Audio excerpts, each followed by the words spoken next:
அதிகாரம் 19. மாறுபாடான உதடுகள் உள்ள மூடனை பார்க்கிலும் உத்தமனாய் நடக்கிற தரித்திரனே வாசி.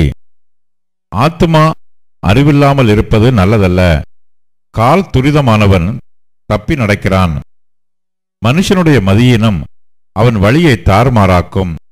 என்றாலும் அவன் மனம் கர்த்தருக்கு விரோதமாய் தாங்களடையும். செல்வம் அநேக சிநேகிதரை சேர்க்கும். தரித்திரனோ தன் சிநேகிதனாலும் நெகிழப்படுவான். பொய்ச்சாட்சிக்காரன் ஆக்கினைக்கு தப்பான். பொய்களை பேசுகிறவனும் தப்புவதில்லை. பிரபுவின் தயையை அநேகர் வருந்தி கேட்பார்கள். கொடை கொடுக்கிறவனுக்கு எவனும் சிநேகிதன். தரித்திரனை அவனுடைய சகோதரர் எல்லாரும் பகைக்கிறார்களே. எத்தனை அதிகமாய் அவன் சிநேகிதர் அவனுக்கு தூரமாவார்கள். அவர்களுடைய வார்த்தைகளை அவன் நாடுகிறான். அவைகளோ வெறும் வார்த்தைகளே. ஞானத்தை பெற்றுக்கொள்கிறவன் தன் ஆத்துமாவை சிநேகிக்கிறான். புத்தியை காக்கிறவன் நன்மை அடைவான். பொய்ச்சாட்சிக்காரன் ஆக்கினைக்கு தப்பான். பொய்களை பேசுகிறவன் நாசமடைவான். மூடனுக்கு செல்வம் தகாது. பிரபுக்களை ஆண்டு கொள்வது அடிமைக்கு எவ்வளவும் தகாது. மனுஷனுடைய விவேகம் அவன் கோபத்தை அடக்கும். குற்றத்தை மன்னிப்பது அவனுக்கு மகிமை. ராஜாவின் கோபம் சிங்கத்தின் கர்ச்சிப்புக்கு சமானம்.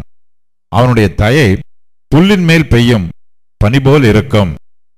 மூடனாகிய மகன் தன் தகப்பனுக்கு மிகுந்த துக்கம்.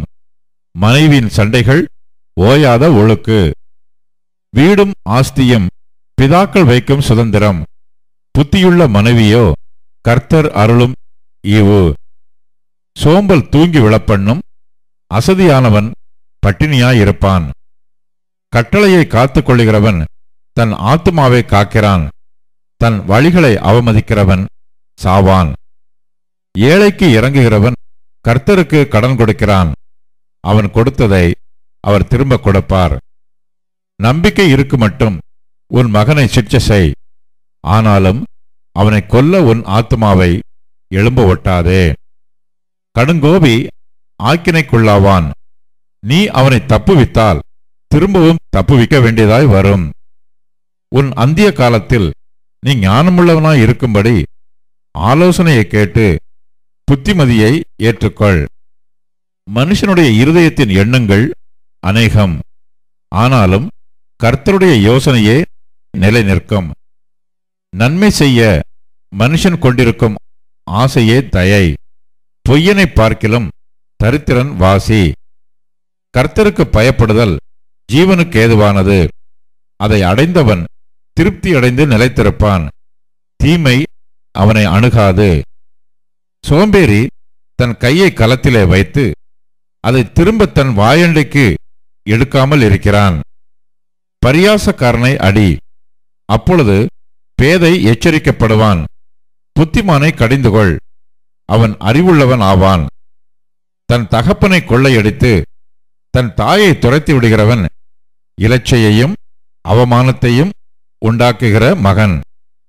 என் மகனே, அறிவை தரும் வார்த்தைகளை விட்டு விலகச் செய்யும் போதகங்களை நீ கேளாதே. பேலியாளின் சாட்சிக்காரன் நியாயத்தை நிந்திக்கிறான். துன்மார்க்கருடைய வாய் அக்கிரமத்தை விழுங்கும்.